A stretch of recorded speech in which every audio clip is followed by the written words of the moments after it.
I'm a 57-year-old man who spent 26 years married to the woman I thought I'd be with forever. Let's call her Emily. We met in college, became friends, and after years of pursuing her, we finally got together. Over a decade of knowing each other, we spent a couple of years just as friends, another year with me chasing her, and the rest of the time dating. We even survived a few years of long distance due to work, but through all of that, our relationship stayed strong. Or so I thought. Emily wasn't just my wife. She was my best friend, the mother of our kids, my closest confidant since our college days.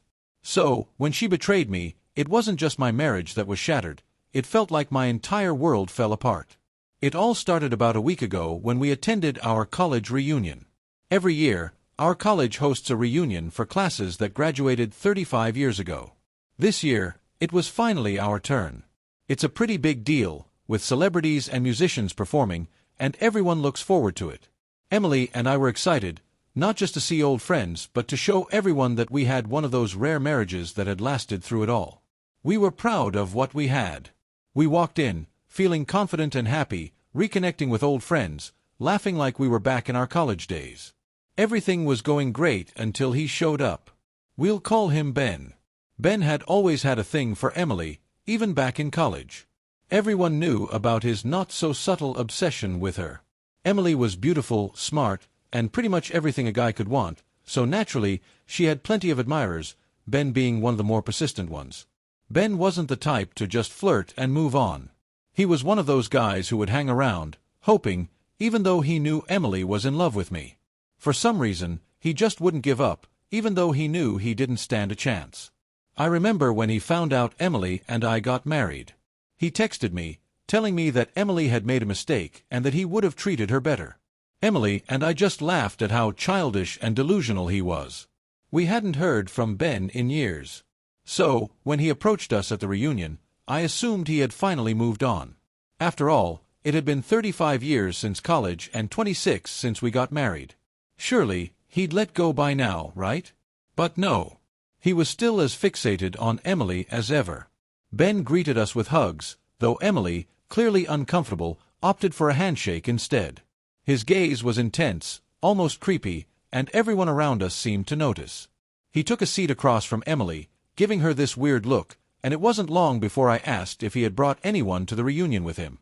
He told me he was single, mentioned he had been married briefly in his 40s, but it ended in divorce. I offered my sympathies, but his response was dramatic. "You should be sorry," he said.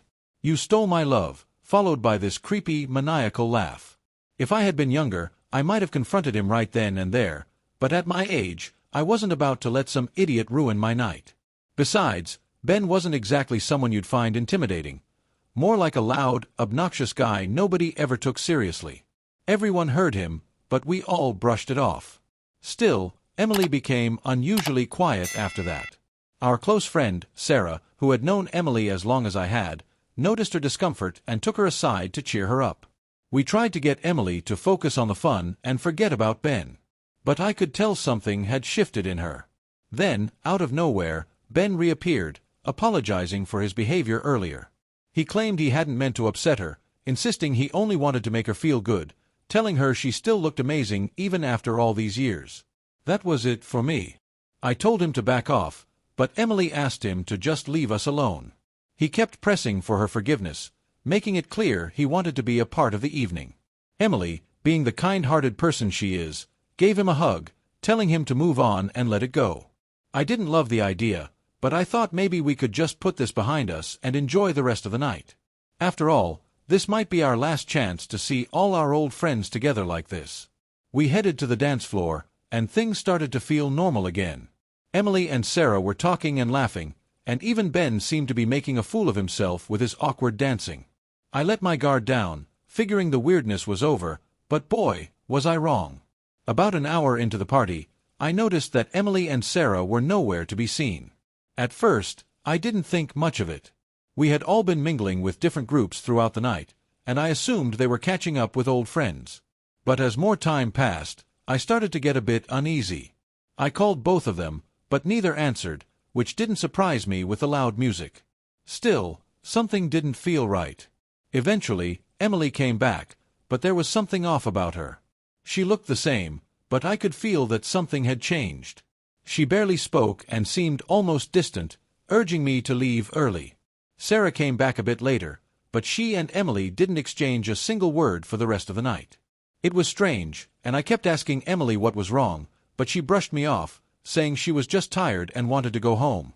The whole car ride home was silent, which was unusual for us. Emily was usually full of energy after a night out, but this time, she looked like she was holding something back. I asked her if something had happened with Sarah or if someone at the party had upset her, but she just gave short, vague answers. My gut told me something was seriously wrong, but I couldn't put my finger on it. By the time we got home, I was still feeling uneasy. While most of our friends were posting pictures from the reunion and reminiscing about the night on social media, Emily quietly slipped into bed. She didn't even bother checking her phone like she usually would. I didn't press her on it, thinking maybe she really was just tired. But deep down, I knew there was more to it. I went to bed too, but sleep didn't come easily. I kept replaying the night in my head, wondering what had happened. Then, sometime in the middle of the night, Emily woke me up. She was crying, her head resting on my chest. I tried to comfort her, assuming she was feeling emotional about seeing all of our old friends again. But as I held her, her sobs grew heavier, and I could tell this wasn't just about the reunion. Finally, she said the words that shattered my world. Through her tears, she admitted that she had cheated on me, with Ben. I couldn't believe it. I just sat there, frozen, unable to process what she had just told me. The last time I saw her, she had been dancing with Ben and Sarah. Then they disappeared for about an hour. When Emily came back, she had that strange look on her face, like something had changed in her. Now I knew why. She said that Sarah knew about the whole thing and had been furious with her, which explained why they hadn't spoken since. But honestly, I couldn't even focus on that. I was in too much shock to ask questions or demand more details. Emily, sensing my silence, began spilling everything on her own. She told me how Ben had been apologizing to her while they danced, telling her how much he regretted embarrassing her earlier. He laid on the compliments thick, telling her how beautiful she still was, how no woman could ever compare to her, and that he had never stopped thinking about her. Emily admitted that in her intoxicated state, she had started to believe him. Apparently, Ben asked her to go for a walk outside, and at first, she refused. But he kept pushing, saying this might be their last chance to talk and that she deserved to know how he really felt after all these years. Emily, being weak and vulnerable at the moment, agreed. They walked out onto the college lawn, where Ben poured his heart out, telling her how much he had always loved her. Emily told me she felt overwhelmed by his words. She had been drinking, and in that moment, she let her guard down. Ben took her hand, and she claimed it felt like a weight had been lifted off her shoulders. They walked and talked, and before she knew it, things had escalated between them. I don't need to go into the explicit details of what she told me, but let's just say she didn't hold back. She said her conscience kicked in partway through, and she pushed him away, but by then, the damage was done. I sat there in disbelief, unable to even look at her. My mind was racing, trying to make sense of what had happened. How could she have let this happen? How could she betray me like this? She reached out, trying to get a reaction from me, but I just told her to give me a moment. She kept crying, kept apologizing, but all I could do was sit there in silence. Eventually, I told her to go to sleep, and we would talk about it in the morning. She clung to me, telling me she was scared of losing me, but I couldn't say anything. I just closed my eyes and tried to block it all out, but the truth was, my mind wouldn't stop replaying every detail of that night. One thing kept nagging at me, though. I remembered when Ben gave me this weird, smug smile after Emily came back from their little walk. At the time, I thought nothing of it. But now, I realized that smile wasn't just Ben being his usual creepy self, it was his victory. He had finally gotten what he wanted, and I had been too blind to see it. As the hours passed, I felt more and more disgusted. I couldn't stand the thought of sharing a bed with her, knowing what she had done. Emily eventually fell asleep, exhausted from crying, and that's when I made my decision. Quietly, I got up, packed a bag with my essentials, and left. I had to get out of there. I walked out of our home in the middle of the night, my heart heavy but my mind made up. I had been with Emily for 26 years, built a life with her, raised kids, and shared everything. But after what she did, I just couldn't stay. I knew if I waited until morning, she'd find a way to talk me out of leaving. She knew me too well, and I didn't trust myself to resist her pleas. So, I booked a room at a nearby hotel and blocked her number on my phone, as well as her social media. I needed space, time to figure out what to do next without her voice in my head. It was nearly sunrise when I finally managed to fall asleep, exhausted from both the emotional toll and lack of rest. I didn't sleep long, though. Around 9 a.m., my phone started ringing non-stop, but it wasn't Emily, it was our kids. Emily and I have 2 children, a 24-year-old son and a 21-year-old daughter. They both attend the same college and live on campus. The missed calls and messages from them made my heart sink. I had made the impulsive decision to ghost Emily, but I hadn't thought about how it would affect them. I knew I couldn't avoid them forever. I had to speak to at least one of them, or they might panic and report me missing. So, I called my son. He's always been the more level-headed of the two, and I figured he could handle the news better. I told him straight, there was no point in sugarcoating it. I explained that his mother had cheated on me with someone from our past, and that I needed time to process everything. He was completely blindsided. My son had always looked up to us as the perfect example of a loving marriage. We had a close-knit family, and I think he never imagined his mom would ever do something like this. He kept asking if I was sure, if there was some kind of misunderstanding. But I told him the truth. Emily had confessed everything to me. I asked him to keep it quiet for now and not tell his sister. The last thing I wanted was for her to find out in such a shocking way. I sent a quick text to my daughter, telling her that I was stressed about work and needed to be out of town for a while. It wasn't the full truth, but it was enough to keep her from worrying. For the next few days, I holed up in the hotel, trying to figure out my next steps. I spent hours online, looking up divorce lawyers, reading stories from other men who had gone through similar experiences. That's when I came across an online community of guys who had been cheated on, sharing their stories of how they got revenge or exposed their wives' affairs. A lot of them talked about how they pretended everything was fine at home while secretly planning their next move. But I knew I couldn't do that. I couldn't just play the role of a loving husband while plotting to humiliate Emily. She wasn't just my wife, she had been my best friend, my partner in everything. The thought of deceiving her, even after what she did, felt impossible. And honestly, I wasn't interested in revenge. I still loved her, despite everything. But I also knew that I couldn't be with her anymore. Reconciliation was off the table. I didn't have a solid plan yet, but I made an appointment with a divorce lawyer and hoped they could help me sort through the mess I was in. My mind was still reeling, and I wasn't sure how I would get through the next few days, let alone the rest of my life. But I had to start somewhere. As I sat in the hotel room, scrolling through old pictures of our family on my phone, I couldn't help but feel the weight of what was happening. My life as I knew it was crumbling, and I had no idea if I'd ever be able to rebuild it. A couple of days later, I met with the lawyer. He laid out my options, explaining the process of separation and how our assets would be divided.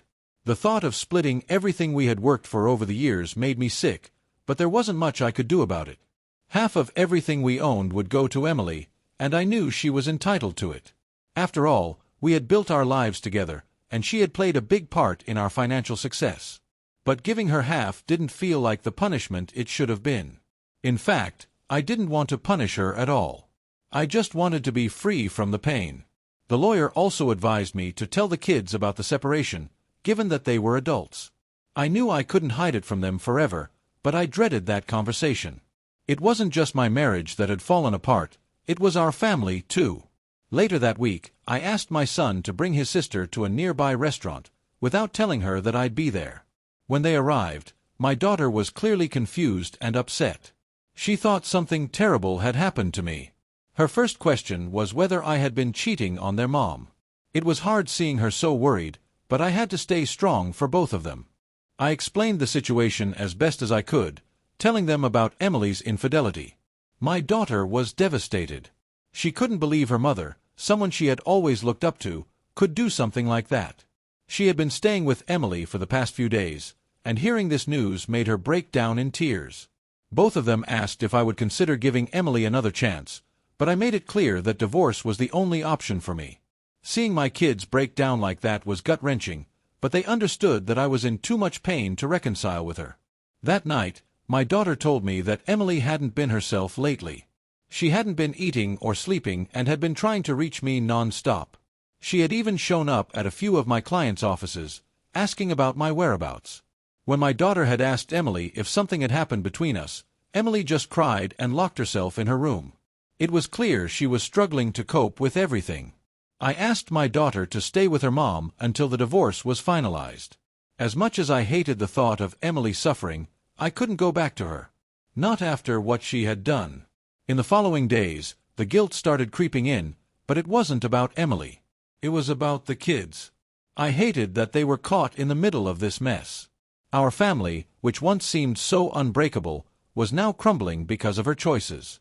And even though I had no intention of bad-mouthing her to them, I knew they felt just as betrayed as I did. One morning, out of the blue, I received a text from Ben. I couldn't believe the nerve of him. He asked me if I was planning to divorce Emily, and, if so, he wanted to step in and be with her. Can you imagine the audacity? This guy, who had stalked her for years, now thought he could waltz into her life and play the hero. I was livid but kept my cool. I simply replied that Emily was free to make her own choices and blocked his number. Let him have her if that's what she wants. I couldn't care less at that point. The divorce papers were finally ready, and they were sent to Emily. I expected her to be upset, but I didn't expect the total breakdown that followed. According to my daughter, Emily fell into a deep depression when she received the papers. She had convinced herself that I was just angry and would come back to her eventually. When that hope was shattered, so was she. Emily begged my lawyer to arrange a meeting with me, but I refused. She even said she didn't want any of our assets, just me. I knew her too well. She was confident that if she could just see me face to face, she could make me change my mind. And to be honest, she might have. I still loved her, despite everything, and seeing her in such a fragile state would have torn me apart. But I couldn't go back. Not after what she did. A few days later, I got a call from my daughter. Emily had been admitted to the hospital. She had stopped eating, refused to take care of herself, and had spiraled into such a severe depression that they had to put her on a liquid diet. My heart sank, but not for the reasons you might think. I wasn't heartless, but her betrayal had changed something fundamental in me. I couldn't see her the same way anymore. Even as she withered away, I felt distant. After hearing about Emily's condition, I reached out to our friend Sarah. I needed her help to get through to Emily. During our conversation, Sarah told me something that rocked me to my core. Apparently, she had known all along about what had happened that night with Ben, but she hadn't told me the full story before. According to Sarah, when Emily and Ben left to take a walk, they didn't go to the lawn as Emily had claimed. Sarah had seen them sneak off toward the college pool's changing rooms. When Sarah went to look for them, she caught them in the middle of the act. The only reason they stopped was because Emily had seen Sarah approaching. So, it wasn't Emily's conscience that had ended things, it was the fact that they had been caught. Hearing this version of events felt like another punch to the gut. Emily had not only betrayed me physically, but had lied to me even in her so-called confession. Any shred of respect I had left for her evaporated in that moment. I told Sarah the truth, that there was no chance of reconciliation. Emily had lied too many times, and I couldn't trust her anymore. My children continued to try to support their mom, but even they were starting to see how deeply damaged she was. Emily had become clingy and paranoid, constantly texting and calling them, afraid of being abandoned. She was trying to control them, demanding that they stay with her instead of living their own lives. My daughter, who had been staying with Emily, finally decided she couldn't take it anymore. She moved out, telling me she had done everything she could for her mother, but it was time to focus on her own life. I understood her decision completely. Emily had driven everyone away, even the kids who had once adored her. And while some people might have taken satisfaction in seeing their cheating spouse's life fall apart, I didn't. I just felt sadness for her. She had destroyed everything, our marriage, our family, and now herself. Time passed, and I did my best to move forward. I focused on my work, my kids, and figuring out how to live without the person I had spent nearly 3 decades with. I had saved for retirement, but instead of buying the beach house Emily and I had planned on, I gave half of our savings to her and split the rest between our kids. I didn't need much, and I wanted them to have the chance to build their own lives. Emily eventually signed the divorce papers, though it took her a while. She had to face the reality that our marriage was over, something she had fought against for months. After the divorce was finalized, I decided it was time for a change. I spent the next few years traveling, living in different countries, meeting new people, and rediscovering who I was outside of my marriage. It was hard at first, but gradually, I found peace in my new life. I met someone along the way, a woman named Ashleen. She had just come out of an abusive relationship, and we bonded over our shared experiences. We didn't rush into anything romantic. For a long time, we were just travel companions, exploring the world together. But over time, our connection deepened. My kids knew about her but didn't tell Emily, fearing it might push her further into her depression. Fast forward a few years, and my son was getting married. He wanted both me and Emily to be there to meet his future in-laws. It was the first time I had seen Emily in 4 years. She looked different, thinner, more fragile, her once vibrant eyes now clouded with sadness. We exchanged polite greetings, but it was clear that the years had not been kind to her. During the wedding, Emily tried to pull me aside to talk, asking if Ashleen was my girlfriend, but I shut her down. This day wasn't about her or me.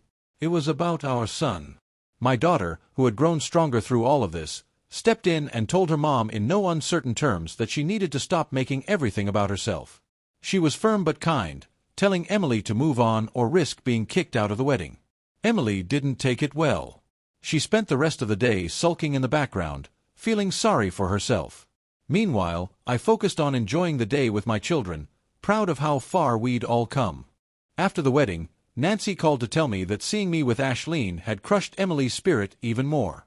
She had hoped I was still miserable and alone, but seeing me move on had been a blow to her ego. I told Nancy I was done worrying about Emily's feelings. She had made her choices, and now she had to live with them. As for me, I found peace in my new life. I'm still traveling, still learning, and still healing. I'm not bitter anymore. I don't wish Emily harm, but I've let go of the life we shared. My kids are doing well, and I'm looking forward to whatever the future brings. There's always more to life than you think, even when it feels like your world has collapsed. I've learned that now. Thank you for visited my YouTube channel. Your support, likes, and comments truly inspire me to create even more engaging content. If you enjoyed this video, don't forget to subscribe and hit the notification bell so you never miss an update. You're a part of this amazing community, and I'm thrilled to share my stories with you. See you in the next video on YouTube.